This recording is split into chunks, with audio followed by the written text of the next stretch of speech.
அனைத்து புகைப்பட நண்பர்களுக்கும் வணக்கம். நான் உங்கள் முரளி, கர்ணவி கிராபிக்ஸ். இப்போது ஈஸியான மெத்தடில் நம்ம ஒரு ஆல்பம் சாஃப்ட்வேர் ஒன்று ரெடி பண்ணியிருக்கோம். அந்த சாஃப்ட்வேர் எப்படி வேலை செய்யுதுன்னு சொல்லிட்டு பார்க்கலாம். இது வந்து ஃபோட்டோஷாப் 21லிருந்து இப்போ இருக்கிற 26 வரைக்கும் வேலை செய்யும். அதுக்கு தேவையான கொஞ்சம் ஃபோட்டோ எடுத்து வச்சுருக்கேன், சாம்பிள் ஃபோட்டோஸு. அதே போல் கொஞ்சம் பிஎஸ்டி பேக்ரவுண்டு நான் எடுத்து தனியாக வச்சுருக்கேன். நான் உங்களுக்கு இதில் டெமோ ஒரு ஆல்பம் செஞ்சு காட்ட போகிறேன். இப்போ நான் இதை வந்து ஃபோட்டோஷாப் 26 ஓப்பன் பண்ணிட்டேன். அதை 26ல் ஆல்ரெடி லோட் பண்ணிக்கிற நம்ம சாஃப்ட்வேரையும் நான் ஓப்பன் பண்ணி வச்சுருக்கேன். இந்த சாஃப்ட்வேர் எப்படி வேலை செய்யுதுன்னு சொல்லிட்டு பார்க்கலாம். இதில் என்னென்ன பட்டன் என்னென்ன வேலை செய்யுதுன்னு சொல்லிட்டு இப்போ வீடியோவில் பார்க்கலாம். ஓகே, இதில் வந்து ஃபைல் ஓப்பன் அப்படின்னு ஒரு ஓப்பன் பட்டன் வச்சுருக்கேன். ஓப்பன் ஃபைல் வந்து ஒரு கிளிக் பண்ணுங்கள். உங்களுக்கு நீங்கள் உங்களுடைய பேக்ரவுண்ட் எங்கே இருக்கோ அந்த இடத்துல நீங்கள் சோர்ஸ் பண்ணி எடுத்துக்கோங்க. நான் வந்து டெஸ்க்டாப்பில் வச்சுருக்கேன். டெஸ்க்டாப்லேருந்து சோர்ஸ் பண்ணி எடுத்துக்கிறேன். இதில் இந்த பாக்ஸ் எல்லாமே செப்பரேட்டாக இருக்கணும், தனித்தனி லேயராக இருக்கணும். தனித்தனி லேயராக இருந்தால் தான் இது வேலை செய்யும்.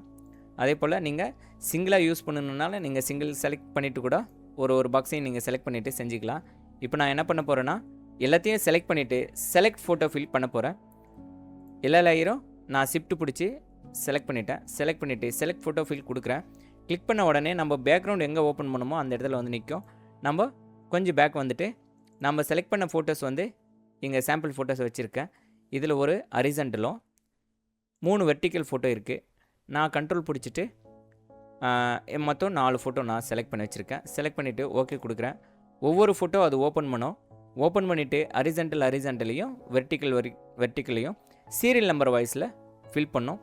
இப்போ நம்ம என்ன ஆயிருக்குன்னா, யூஸ் பண்ணியிருக்கிற ஃபோட்டோ வந்து ஒரு ஃபோல்டர் க்ரியேட் பண்ணிவிட்டு, இந்த ஃபோல்டர் வந்து கீழே போயிட்டுருக்கும், பாட்டமில் இருக்கும். ஓகே, இங்கே பார்த்தீங்களா, நான் ரீப்ரெஸ் கொடுக்குறேன். ஓகே, இப்போ நம்ம யூஸ் பண்ண ஃபோட்டோஸ் வந்து ஒரு யூஸ்டு ஃபோல்டருக்குள்ளே யூஸ்ட் ஃபோட்டோஸ்ன்னு சொல்லி ஒரு ஃபோல்டர் க்ரியேட் பண்ணி ஆட்டோமேட்டிக்காக அதில் மூவ் பண்ணி வச்சிடும். நமக்கு இதில் எந்த கன்ஃபியூஷனும் இருக்காது.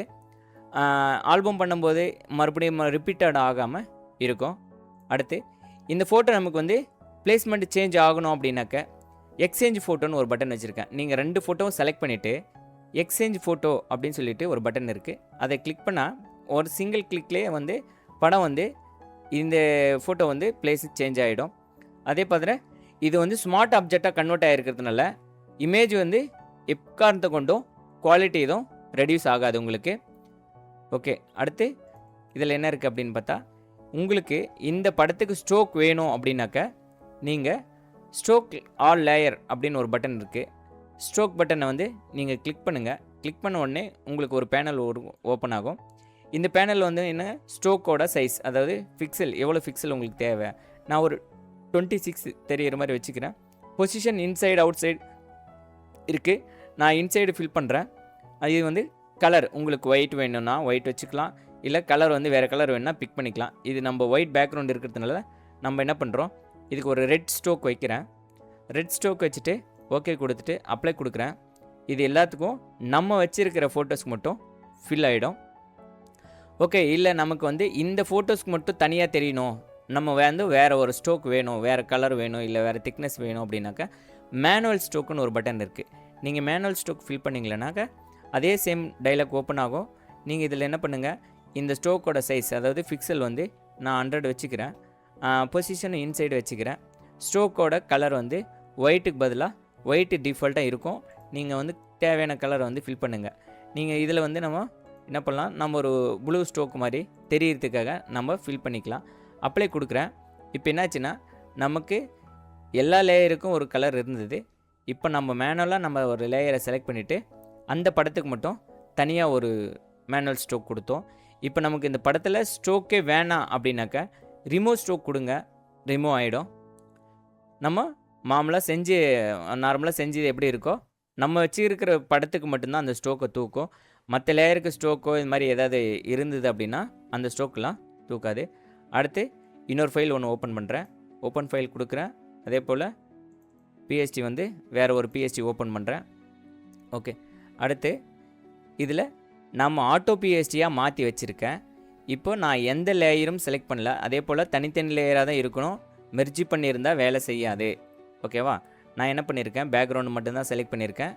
இப்போ அதே போல் நான் என்ன பண்ணுறேன், ஆட்டோ ஆல்பம் அப்படின்னு சொல்லிட்டு ஒரு பட்டன் இருக்குது, அதை கிளிக் பண்ணுறேன். இதில் எவ்வளோ ஃபோட்டோ வைக்க முடியும் அப்படின்றத அதை ரீட் பண்ணிவிட்டு நமக்கு இங்கே டிஸ்பிளேயில் காட்டுது. லேண்ட்ஸ்கேப் அதாவது ஹரிசாண்டல் படம் 7, போர்ட்ரைட் அதாவது வெர்டிக்கல் படம் எதுவும் இல்லை 0, டோட்டலாக 7 படம் வேணும் அப்படின்னு சொல்லி கேட்குது. இப்போ ஓகே கொடுத்த உடனே படம் ஓப்பன் ஆகிறதுக்கு நிற்கும். நம்ம வந்து இதில் ஃபோட்டோ வந்து செலக்ட் பண்ணி கொடுக்கணும். இப்போ 7 ஹரிசாண்டல் படம் வந்து நம்ம கொடுக்கணும். 7 ஹரிசாண்டல் படம் நான் செலக்ட் பண்ணுறேன். ஷிஃப்ட் பிடிச்சிட்டு நான் 7 ஹரிசாண்டல் படம் வந்து செலக்ட் பண்ணியிருக்கேன். செலக்ட் பண்ணிவிட்டு ஓகே கொடுக்குறேன். ஒவ்வொரு ஃபோட்டோவும் ஓப்பன் பண்ணிவிட்டு ஹரிசாண்டலாக எல்லாமே வந்து வரிசையாக வந்து சீரியல் நம்பர் வைஸாக வந்து ஆர்டராக தான் ஃபில் பண்ணோம். இதில் எந்த கன்ஃபியூஷன் இருக்காது, ஆர்டர் எதுவும் சேஞ்ச் ஆகாது. எல்லாமே ஸ்மார்ட் ஆப்ஜெக்ட் ஆகிட்டு இதுக்குள்ளே கிளிப்புக்குள்ளே வந்துடும். ஓகே, இப்போது இந்த பிஎஸ்டியும் இதுக்கு முன்னாடி செஞ்ச பிஎஸ்டியும் நம்ம என்ன பண்ண போகிறோம், நம்ம இன்னொரு பட்டன் அதாவது சேவ் பட்டன். இப்போ நம்ம ஒர்க் பண்ண ஃபைலை சேவ் பண்ணோம் இல்லையா, இப்போ சேவ் பட்டன் அப்படின்னு ஒரு சேவ் ஃபைல் அப்படின்னு ஒரு பட்டன் இருக்குது. அதை நீங்கள் கிளிக் பண்ணுங்கள். கிளிக் பண்ண உடனே உங்களுக்கு எங்கே சேவ் ஆகணும் அப்படின்னு சொல்லிவிட்டு நீங்கள் வந்து சேஞ்ச் ஃபோல்டர் இதை டிக் பண்ணிவிட்டு நீங்கள் பிஎஸ்டி வேணும்னா பிஎஸ்டி சேவ் பண்ணிக்கோங்க, ஜேபிஜி வேணும்னா ஜேபிஜி பண்ணிக்கோங்க, இல்லை ரெண்டுமே வேணும்னா ரெண்டுமே எடுத்துக்கோங்க. இது ப்ரௌஸ் பண்ணிவிட்டு உங்களுக்கு எங்கே தேவை அப்படின்னு சொல்லிட்டு நான் டெஸ்க்டாப்பில் வந்து சாம்பிளுக்காக வைக்கிறேன். அதே ஃபோல்டரில் ஆல்பம் ஒர்க் அப்படின்னு ஒரு ஃபோல்டருக்குள்ளே நான் செலக்ட் பண்ணிக்கிறேன். டெஸ்க்டாப்பில் கர்ணவி ஆல்பம் இருக்குது, அதில் ஆல்பம் ஒர்க்கு அப்படின்னு சொல்லிட்டு ஒரு ஃபோல்டர் நான் வச்சுருக்கேன். அந்த ஃபோல்டருக்குள்ளே நான் சேவ் பண்ணுறேன். சேவ் பண்ணிவிட்டு நான் ஜேபிஜி பிஎஸ்டி ரெண்டுத்தையும் வந்து நான் டிக் பண்ணிடுறேன். டிக் பண்ணிவிட்டு சேவ் கொடுக்குறேன். இப்போ நம்ம சேவ் கொடுத்த உடனே நம்மளுக்கு 12% குவாலிட்டியில் ஜேபிஜி இமேஜும் அதே போல் பிஎஸ்டியும் வந்து நம்ம இந்த ஃபோல்டரில் வந்து சேவ் ஆகிட்டுருக்கும். ஓகேங்களா, அடுத்து நான் நெக்ஸ்ட் ஃபோட்டோ வந்து இதை நான் க்ளோஸ் பண்ணிடுறேன். க்ளோஸ் பண்ணிவிட்டு சீட் நம்பர் 2 இதையும் நான் வந்து சேவ் கொடுக்குறேன். நீங்கள் ஃபைல் நம்பர் எதுவும் கொடுக்க தேவையில்லை, அதுவே வந்து சீரியல் நம்பராக ஆர்டராக வந்து சேவ் ஆகிடும். ஃபைல் நேம் எந்த நேம் இருந்தாலும் அது வந்து ஆர்டராக தான் சேவ் ஆகும். 1 2 3ன்ற ஆர்டரில் தான் சேவ் ஆகும். ஜேபிஜி வேணும்னா ஜேபிஜியும் இல்லை பிஎஸ்டி போத் ரெண்டு வேணும் அப்படின்னாக்க நீங்கள் ரெண்டுத்தையும் டிக் பண்ணிவிட்டு சேவ் மட்டும். இது சேவ் ஃபோல்டர் வந்து ஆல்ரெடி ஒன்ஸ் நம்ம செட் பண்ணிட்டா போதும், டிஃபால்ட்டாக இது வந்து செட் ஆகிடும். நீங்கள் சேஞ்ச் பண்ணணுன்னா மட்டும் இந்த சேஞ்ச் ஃபோல்டரை டிக் பண்ணிவிட்டு நீங்கள் மாற்றிக்கலாம். இல்லை தேவையில்லை அப்படின்னாக்கா நீங்கள் இந்த டிக்கை எடுத்துகிட்டு நீங்கள் ஒர்க் பண்ணிக்கலாம். அடுத்து சேவ் கொடுத்த உடனே சேம் ஜேபிஜியும் பிஎஸ்டியும் ரெண்டுமே வந்து சேவ் ஆகிடும். ஓகே, ஃபைல் சேவ் ஆகிடுச்சு. இப்போ நம்ம அந்த ஃபைலை போய்ட்டு பார்க்க போகிறோம். இதுவும் ஜேபிஜி படம், இது பிஎஸ்டி படம், இது பிஎஸ்டி அண்ட் ஜேபிஜி ரெண்டுமே வந்து நமக்கு ஆர்டராக வந்து நமக்கு உட்காந்துரும்.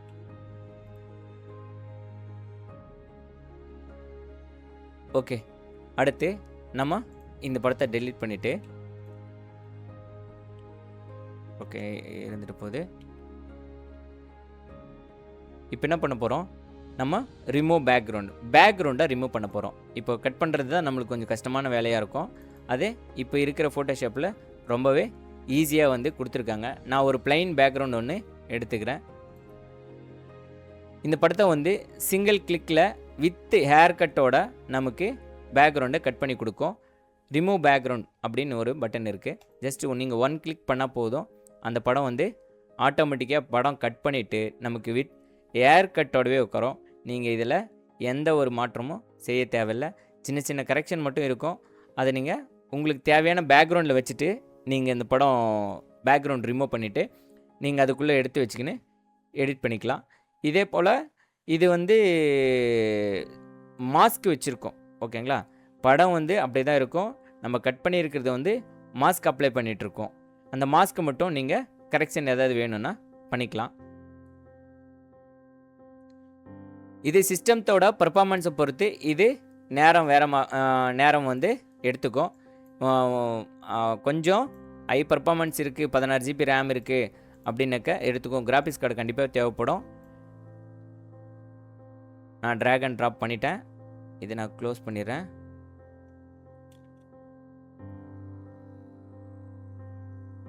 இப்போ பார்த்தீங்களன்னா உங்களுக்கு தெரியும் நண்பர்களே, இது வந்து எவ்வளோ கிளியராகவும் நமக்கு எவ்வளோ அக்யூரேட்டாகவும் கட் பண்ணி கொடுத்துருக்குது. அதே போல் உங்களுக்கு இன்னொரு படமும் நான் கட் பண்ணி கொடுக்க போகிறேன். இப்போ நீங்கள் பார்த்தீங்களன்னா ஓகே, இது வந்து சிங்கிள் கலர் இருந்ததுனால பேக்ரவுண்ட் வந்து பிளைனாக இருந்தது, ஈஸியாக கட் பண்ணிடுச்சு. ஓகே, நம்ம மல்டி கலர் பேக்ரவுண்ட்லேருந்து ஒரு படம் எடுத்துக்கலாம். ஓகே, இந்த படம் எடுத்துக்கலாம். இதுக்கும் நமக்கு ஏர் கட் பண்ணி கொடுக்குமான்னு கேட்டால் நிச்சயமாக கண்டிப்பாக இது வந்து கட் பண்ணி கொடுக்கும். நான் வந்து ஒரு கிளிக் கொடுக்குறேன், ரிமூவ் பேக்ரவுண்ட் கொடுக்குறேன்.